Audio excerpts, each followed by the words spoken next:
Matthew 5:3. Blessed are the poor in spirit, for theirs is the kingdom of heaven.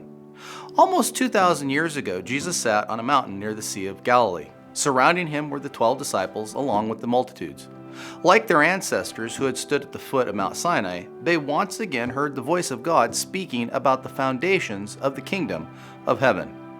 Jesus begins, "Blessed are." The word here is makarioi, a word that is better translated with the idea of being in a state of happiness. Jesus declares 9 times about the state of happiness his people will experience. Here, in this first principle, those who are poor in spirit will be found in this state of happiness. But exactly what does it mean to be poor in spirit? The idea of poverty expressed here is one so deep and pervasive it causes the person to realize that only the principles through the grace of God can the wealth needed meet the needs of the destitute spirit.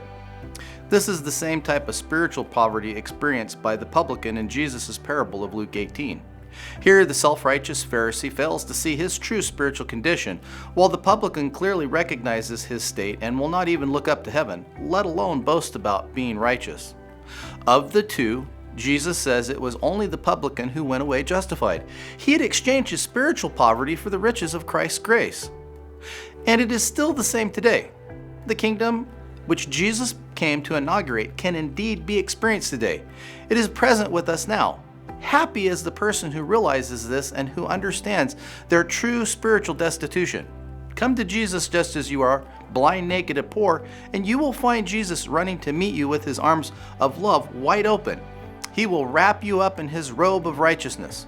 Engulfed with his character, Satan may argue loudly, accusing you of great sins. He may try to claim you as his own, but Christ's blood reveals you are now clean of those sins and rich in spirit. Yours is the kingdom of heaven. Until next week, Maranatha.